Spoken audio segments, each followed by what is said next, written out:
मित्रों, जय राधे, जय कृष्णा। भगवान श्री कृष्ण जी के इस पावन मंच में आप सभी का हार्दिक स्वागत करती हूँ, अभिनंदन करती हूँ।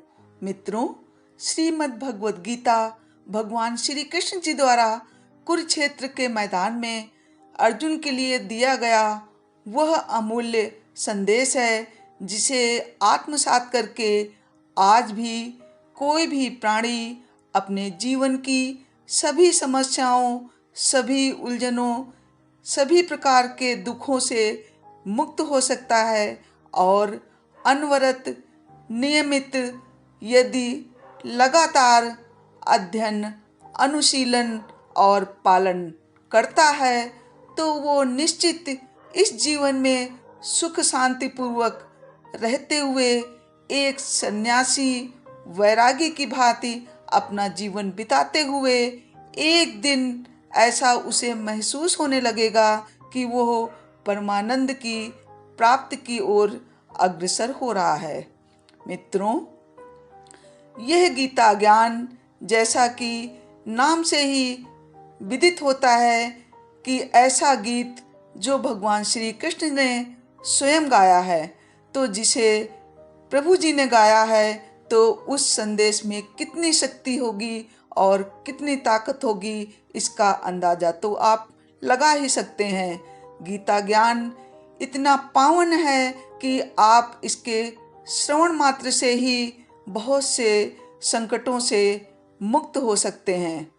भगवान श्री कृष्ण जी कहते हैं कि तुम सिर्फ अपना कर्तव्य करो, कर्म ही करना श्रेष्ठ है और कर्म ही सर्वोत्तम धर्म है। जैसा कि युद्ध क्षेत्र के समय कृष्ण जी ने अर्जुन से कहा है, नियतम कुरु कर्म त्वम कर्म ज्यायो ह्यर् कर्मणः शरीर यात्रापि चते। अर्थात, हे अर्जुन, तुम शास्त्रों में बताए गए अपने धर्म के अनुसार कर्म करो, क्योंकि कर्म ना करने की अपेक्षा कर्म करना ही श्रेष्ठ है, तथा कर्म ना करने से तुम्हारे शरीर का निर्वाह भी सिद्ध नहीं होगा। इसलिए हर प्रकार से तुम्हें कर्म करना ही होगा। यही तुम्हारा धर्म है और यही उचित है। मित्रों, आज तकनीकी प्रभाव के कारण हमारा जीवन बहुत ही आसान और सरल हो गया है। हम चाहें तो क्या से क्या नहीं कर सकते, लेकिन इतनी समस्याएं, इतनी उलझनें हमने स्वयं ही पैदा कर ली है कि हम चाह कर भी उनसे बाहर नहीं निकल पा रहे हैं। दिन प्रतिदिन एक के बाद एक हम एक इच्छा पूरी होने पर दूसरी इच्छा फिर बढ़ा लेते हैं।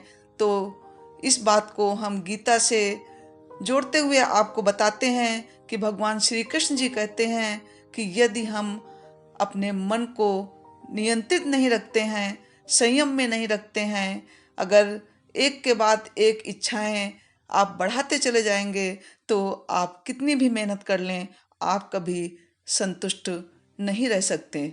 इसीलिए मित्रों, जैसा कि भगवान श्री कृष्ण जी ने कहा है कि हमें अनवरत नियम पूर्वक धर्म का सहारा लेते हुए अपने कर्म को करना है, लेकिन अपने मन को हमेशा नियंत्रित रखना है।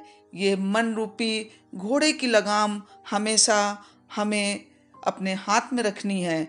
हम जिधर चाहें उधर इसे मोड़ें और जो हमें चाहिए उसके लिए हमको एक लक्ष्य निश्चित करके जिस दिशा में जाना है उसी दिशा में अपने मन को लगाएं। और यह तभी होगा जब हम कोई संकल्प ले लेते हैं कि मुझे ये कार्य करना है। तो जब हम संकल्प लेके उस कार्य में जो हम करना चाहते हैं उसमें लग जाते हैं पूरा नियम पूर्वक, तो आपको कितनी भी बड़ी कठिनाइयाँ हों या कोई भी मंजिल आपको पानी है, कोई भी लक्ष्य पाना है, चाहे वो धन हो, आर्थिक रूप से आपको इंडिपेंडेंट होना है, या आप एग्ज़ाम में अच्छे नंबर लाकर पास होना चाहते हैं, स्टूडेंट हैं, या आप बहुत बड़े बिजनेसमैन हैं और बड़ा बिजनेस करना चाहते हैं, या आपका बच्चा छोटा है, उसकी आप परवरिश अच्छा करना चाहते हैं, उसके लिए आप चिंतित हैं, तो आपको चिंता नहीं करनी है, चाहे आपका क्षेत्र जो हो। भगवान कहते हैं सिर्फ आप चिंता छोड़कर चिंतन करिए, मनन करिए, अनुशीलन करिए, और ये सब आपको ज्ञान होगा जब आप गीता ज्ञान को भगवान द्वारा बताए गए संदेशों को पढ़ेंगे,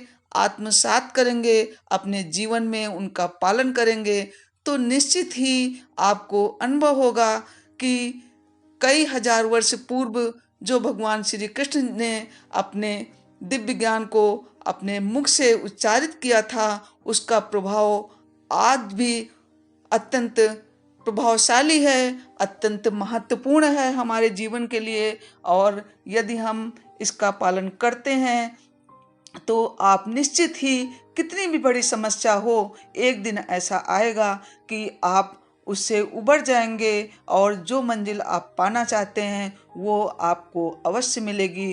क्योंकि प्रकृति का नियम है कि कोई भी कार्य धीमे से अपने टाइम पर होता है। आप कितनी भी मेहनत कर लें, अगर आप एग्जाम्पल के लिए अगर आप मिट्टी में एक बीज लगाते हैं और आप कोई फल चाहते हैं, पेड़ उगाना चाहते हैं, तो आपने देखा होगा कि उसका भी समय निश्चित होता है कि हम अपना कर्म कर देते हैं, मिट्टी में बीज और पानी डालकर उसको टाइम देते हैं, धीमे से अंकुरित होता है और पेड़ बनता है, और समय आने पर, ऋतु आने पर उसमें फल आता है।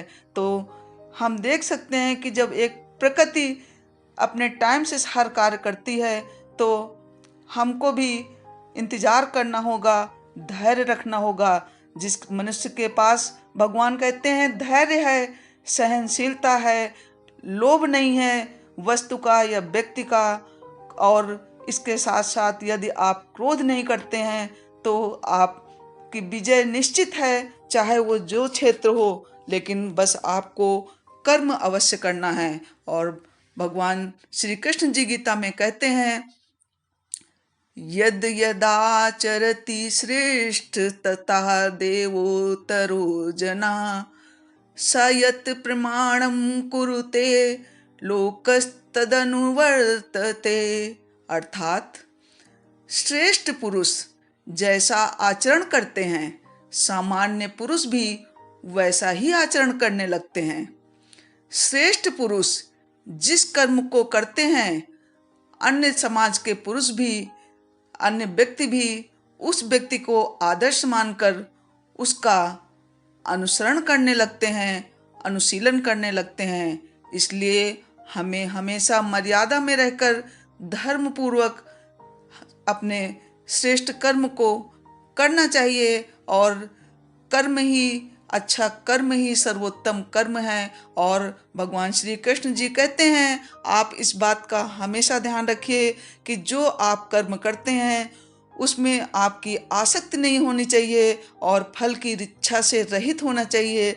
यदि आप फल की इच्छा से निष्काम भाव से कोई कर्म करते हैं तो आपको कभी भी क्रोध नहीं आएगा, आपका मन नियंत्रित रहेगा। क्योंकि आपको जब कोई उम्मीद नहीं होगी, आप बिना स्वार्थ के अपना काम करेंगे तो आप पूरी तन्मयता से कर पाएंगे। और भगवान कहते हैं कि निष्काम भाव से किया गया कर्म है जो आपको ना तो क्रोध करेंगे आप, और ना आपको वो अगर फल नहीं मिलता है तो आपको उससे दुख नहीं होगा। और क्योंकि ये दुख है और शोक है, क्रोध है, ये सब भाव ही हैं जो हमें बार बार जन्म मरण के बंधन में बांधते हैं। इसलिए जब भी आप काम करिए कोई भी, तो उस कार्य के प्रति आपकी निष्काम भावना होनी चाहिए। यही गीता का मुख्य संदेश है। भगवान श्री कृष्ण जी ने मेन जो गीता का उद्देश्य यही है कि कर्मणे वाधिकारस्ते माँ फलेषु कदाचन। भगवान ने बार बार इस मुख्य श्लोक को कहा है, इसके द्वारा हम सभी को संदेश दिया है कि आप कर्म करिए, सिर्फ कर्म ही आपके हाथ में है और बाकी फल देना मेरा काम है। कहने का तात्पर्य ये है कि भगवान जी कहते हैं कि जब आप कर्म करेंगे नियमित अनवरत तो आपको फल निश्चित मिलेगा, क्योंकि मैं बैठा हूँ फल देने के लिए। मैं हर जगह विद्यमान हूँ और आपकी हर गतिविधि को देख रहा हूँ। इसलिए जब भी आप कोई काम करें तो ये आप में डर रहे कि कोई भी न देखे, लेकिन भगवान देख रहे हैं। इसलिए आपको धर्म का डर होना चाहिए कि यदि मैं गलत करूँगा, और जब आप धर्म के आश्रित होकर कोई काम करेंगे तो डर की वजह से आपसे कभी गलत काम नहीं होगा। इसलिए आप हमेशा भगवान द्वारा बताए गए नियमों का पालन करिए, अनुशीलन करिए और अपने जीवन को श्रेष्ठ बनाइए। और आप अपने फैमिली को, अपने पेरेंट्स को प्राउड फील कराइए और आपके कर्मों से मोटिवेट होकर समाज के अन्य लोग भी कुछ सीख लें। यही गीता का मित्रों, इसी के साथ मैं अपनी वाणी को विराम देती हूँ। आई होप आपको ये वीडियो पसंद आया होगा। अगर मेरे इस वीडियो ने आपको थोड़ा भी मोटिवेट किया है तो प्लीज़ मेरे वीडियो को लाइक करके मित्रों में अवश्य शेयर करें, जिससे कि वो भी लाभान्वित हो सकें। और अभी तक आपने मेरे चैनल को सब्सक्राइब नहीं किया है तो प्लीज़ लाल बटन दबाकर सब्सक्राइब ज़रूर कर लें और बेल आइकन को दबाना बिल्कुल भी ना भूलें, जिससे कि अन्य वीडियो की नोटिफिकेशन भी टाइम से मिलती रहे। जय भारत, वंदे मातरम, जय राधे, जय कृष्णा। मिलती हूँ ऐसे ही नेक्स्ट प्रेरणादायी वीडियो के साथ। तब तक के लिए अपना ख्याल रखिए। Thanks for watching. आपका दिन शुभ हो, आपके परिवार में सभी सुख समृद्धि वैभव युक्त हों। आइए एक बार हम सभी फिर मिलकर बोलते हैं, जय राधे, जय कृष्णा, वंदे मातरम।